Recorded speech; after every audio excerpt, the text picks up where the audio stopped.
नमस्कार मित्रांनो, ठरलं तर मग या मालिकेच्या आजच्या भागात आज आपण बघणार आहोत. पूर्ण आजी ही प्रतिमाच्या फोटोसमोर उभी असते आणि खरं तर ती खूपच भावूक झालेली असते. तिला कल्पनाचं बोलणं आठवतं. शिवामुठीचा हा विधी प्रतिमा दरवर्षी करायची. ती तर असं म्हणायची की मी कुठेही असले तरी आयुष्यभर शिवामुठ वाहीन आणि नवी नवरी असल्यापासूनचा माझा सुरू केलेला हा विधी माझी तन्वी कायम सुरू ठेवेल आणि तिच्या लग्नानंतर दरवर्षी ती शिवामुठ वाहीन. पुन्हा आजीला सुद्धा कल्पनाचंही बोलणं आठवत असतं. कल्पना तिला म्हणालेली असते, जगाच्या पाठीवर मी कुठल्याही कोपऱ्यात असली ना तरी शिवामुठीचं हे व्रत मी करणार आणि माझी तन्वी जर मोठी झाली तर ती सुद्धा हे व्रत सुरू ठेवेल.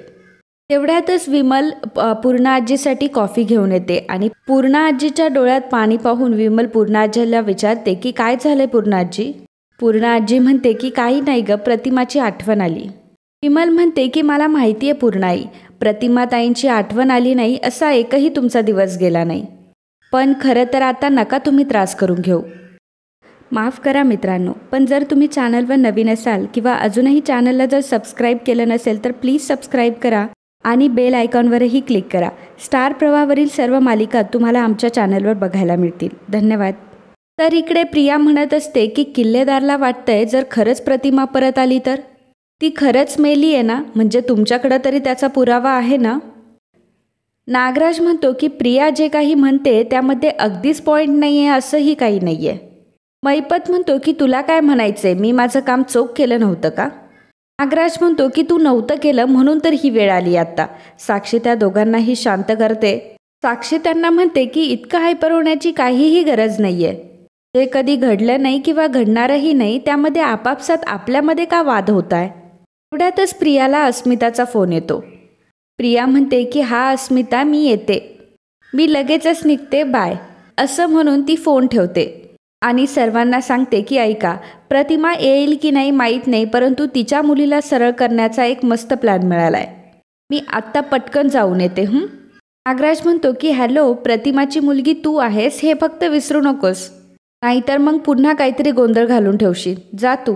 असं म्हटल्यावर प्रिया लगेचच तिथून निघून जाते.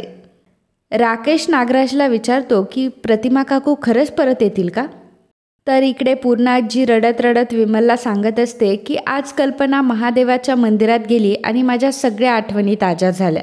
प्रतिमाने अगदी एकही सोमवारी शिवामुठ वाहण्याचं चुकवलं नाही. अगं, जेव्हा तिचं लग्न झालं ना तेव्हा मी तिला ह्या व्रताबद्दल सांगितलं होतं. व्रत तर मी तिला सांगितलं, परंतु ते जपलंही प्रतिमानेच.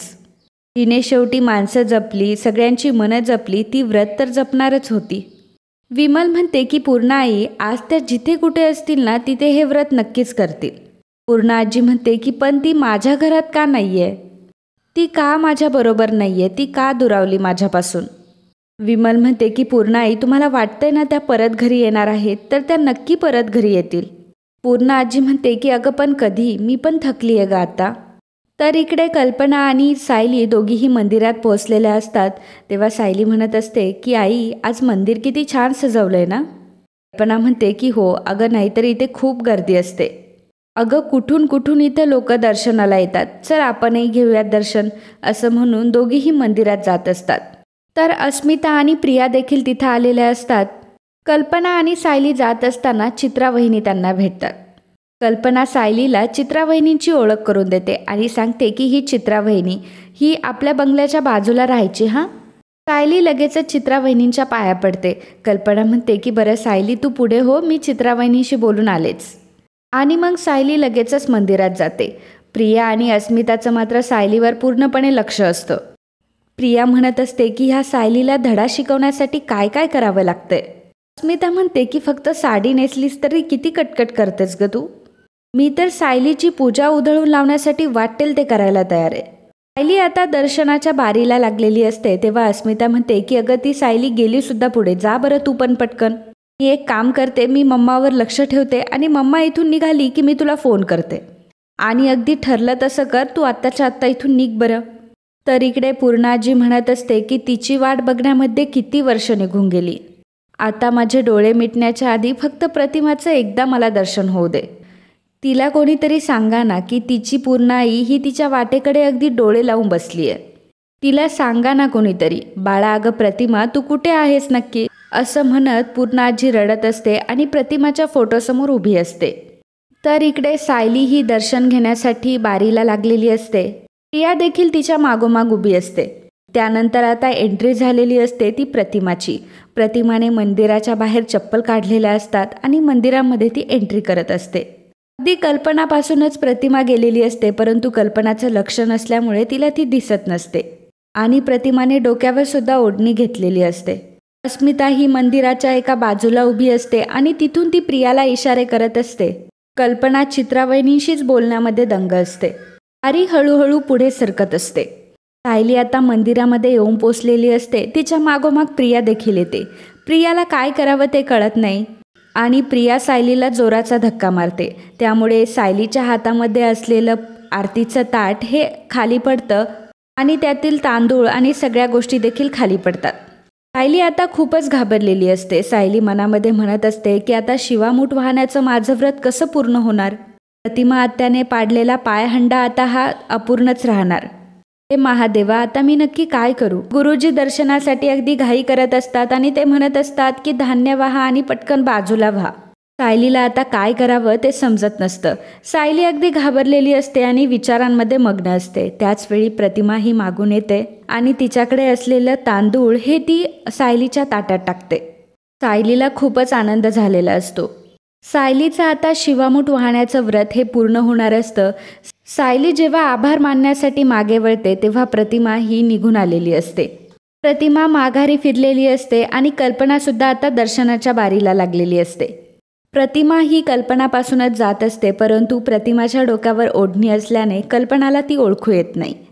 तर आता सायलीला देखील खूप आनंद झालेला असतो, कारण फायनली आता तिचं व्रतही पूर्ण होणार असतं. सायली लगेचच तांदळाची शिवामूठ ही शिवलिंगावर वाहते आणि महादेवाच्या कृपेने तिला तिची आईसुद्धा आता लवकर भेटणार असते. सायली शिवामूठ वाहताना देवाला म्हणत असते की शिवा शिवा महादेवा, माझी शिवामूठ ईश्वरा देवा, मनातली इच्छा पूर्ण कर रे देवा, शिवा शिवा महादेवा, माझी शिवामूठ ईश्वरा देवा, शिवा शिवा महादेवा. कल्पनासुद्धा मागून येतच असते आणि कल्पनाला बघून अस्मिता आणि प्रिया लगेचच लपून बसतात. सायलीचं व्रत हे पूर्ण झालेलं असतं आणि ते बघून प्रिया म्हणते की मी सायलीला बरोबर धक्का दिला होता. तांदूळ तिच्याकडनं नक्की कुठून आले. अस्मिता म्हणते की कदाचित ती बाई जाता जाता देऊन गेली. कोण होती ती वेडी बाई. प्रिया आणि अस्मिताला मात्र खूप राग येत असतो, कारण त्यांनी एवढा जो प्लॅन केलेला असतो तो चांगलाच पडलेला असतो. तर इकडे प्रतिमासुद्धा आता मंदिरातून बाहेर आलेली असते आणि हवेमुळे तिच्या चेहऱ्यावर असलेली ओढणी बाजूला होते. खरं तर ॲक्सिडेंटमुळे तिच्या चेहऱ्यावर खूपच जखमा झालेल्या असतात आणि त्या अगदी हुबेहूब दिसत असतात. जखमांमुळे तिचा चेहरा खराब झालेला असतो आणि त्यामुळेच ती ओढणीने तो झाकून घेत असते.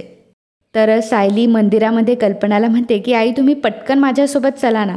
त्यावर कल्पना विचारते की का गं, काय झालं. त्यावर सायली म्हणते की आई तुम्ही चला ना माझ्यासोबत. मग सायली कल्पनाला बाहेर घेऊन येत असते.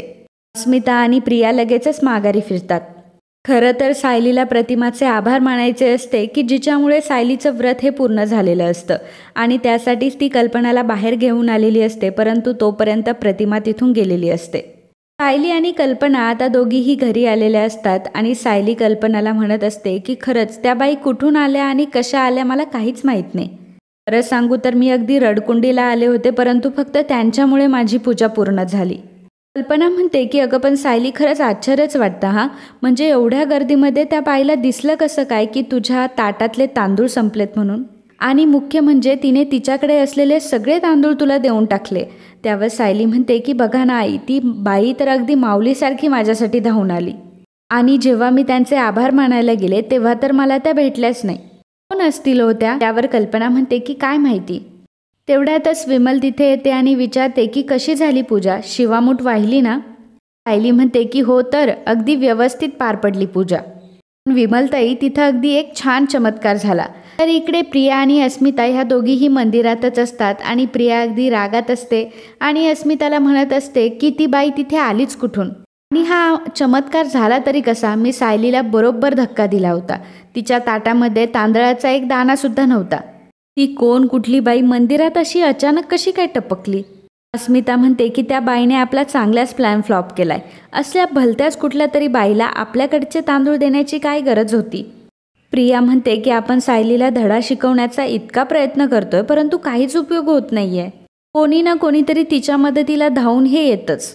अस्मिता म्हणते आणि घरी तर काय, अर्जुन कधीही तिची बाजू सावरूनच धरतो. पण शेवटी तो तिचा नवराच आहे, तो तिच्या मदतीला धावणारच. परंतु ह्या बाईचं काय होतं मध्येच, तिचा काय संबंध यामध्ये, असं तांदूळ देऊन पुढं पुढं कशाला केलं तिने. प्रिया म्हणते की अगं ती कोणीही असू दे पण तिच्यामुळेच आपण तोंडावर पडलो ना. अस्मिता म्हणते की अगं म्हणूनच म्हणते की विचार कर नक्की कोण होती ती बाई. तर इकडे सायली म्हणत असते की मला माहीत पण नाही की त्या नक्की कोण होत्या, परंतु त्यांच्याबद्दल मला खूप आपलेपणा जाणवला. म्हणजे त्यांनी मला मदत केली म्हणून मी असं म्हणत नाहीये हा. त्यांचं तिथं असणं त्यामुळे मला एक मायेची ऊब जाणवली. मला खरंच असं का वाटलं असेल आई. कल्पना म्हणते की सायली अगं ही तुझी पुण्याईच म्हणायची, म्हणजे तुझी पूजा कुठल्या तरी अनोळख्या बाईने अपुरी नाही राहून दिली. सायली म्हणते की हो नाही, अगदी अडचणीच्या वेळी त्यांनी हात पुढे केला. खरं तर मला असं वाटलं होतं की त्या माझ्यासाठीच देवळात आल्या होत्या. प्रिया म्हणत असते की ती बाई नक्की आलीच कशाला मंदिरात. आपल्याकडचे सगळे तांदूळ देऊन टाकले ना तिने सायलीला, म्हणजे तिची पूजा तर काही झालीच नसेल, मग कशाला टपकायचं मंदिरात तिने. अस्मिता म्हणते की जणू काही ती अशी आली होती की सायलीची मदत करण्यासाठीच आली होती. मला तर काय वाटतं माहिती आहे, तुमच्या आश्रमातलीच असणार आहे ती बाई, म्हणूनच तर तिला एवढा पुळका आला होता सायलीचा. प्रिया म्हणते की अगं काही पण काय बोलते, जर ती आश्रमातली असती तर मी तिला ओळखलं नसतं का. नाही म्हणजे मी तिचा चेहरा तर नाही बघितला, पण मला नाही वाटत की ती आश्रमातली असेल. आणि जर खरंच ती आश्रमातली असती तर सायलीसोबत बोलण्यासाठी ती थांबलीच असती. पण अगं ती अजिबात नाही थांबली, ती तांदूळ देऊन लगेचच निघून गेली. अस्मिता म्हणते की हो का, मग नक्की कोण होती ती बाई. सायली कल्पनाला म्हणते की त्या ज्या कोणी होत्या ना त्यांच्यासोबत माझं आधीपासूनच काहीतरी नातं आहे असंच मला वाटलं. मला असं वाटलं की त्यांना आधीपासूनच माहीत होतं की मी अडचणीत सापडणार आहे आणि माझ्या हातून शिवामूठ वाहिली जावी ही खरं तर त्यांचीच इच्छा होती. त्यांचा तो स्पर्श, माझ्या हातून पूजा व्हावी म्हणून त्यांनी केलेली धडपड, या सगळ्या गोष्टी मला एका परक्या व्यक्तीच्या नाही वाटल्या आई. मला तर सतत असं वाटतंय की माझा त्यांच्याशी नक्कीच काहीतरी संबंध आहे, एकतर मागच्या जन्मीचा तरी नाहीतर ह्या जन्मीचा तरी. कल्पनासुद्धा सायलीकडे बघत असते आणि तिच्या बोलण्याचा विचार करत असते. आणि मित्रांनो, आजचा हा भाग इथेच संपतो. पुढील भागात आपल्याला पाहायला मिळणार आहे अर्जुन सायलीला म्हणत असतो की मी माझ्या फीजबद्दल कधीच कोणाला सांगत नाही. सायली म्हणते की मी कोणीही नाही आहे, मी मधुभाऊंची मुलगी आहे. अर्जुन म्हणतो की अच्छा, मग उद्या तुम्ही हिअरिंगसाठी येणारच आहात, मग तुम्ही स्वतःच बघा मी काय आहे आणि कसा आर्ग्यू करतो ते. तर इकडे मैपत हा रविराजच्या घरी आलेला असतो आणि तो प्रतिमाच्या फोटोचं दर्शन घेतो आणि म्हणतो की तुम्हाला भेटून मला खरंच खूप आनंद झाला प्रतिमाताई. तेव्हा रविराज विचारतो की तुम्हाला माझ्या बायकोचं नाव कसं काय माहिती. आता मात्र सर्वजण घाबरलेले असतात आणि मैपतला सुद्धा काय उत्तर द्यावं हे कळत नसतं. तर मित्रांनो, असेच ठरलं तर मग या मालिकेचे डेली अपडेट बघण्यासाठी आत्ताच आपल्या चॅनलला सबस्क्राईब करा. आणि आजचा हा भाग तुम्हाला आवडला असेल तर व्हिडिओला लाईक आणि कमेंट करायला अजिबात विसरू नका. धन्यवाद.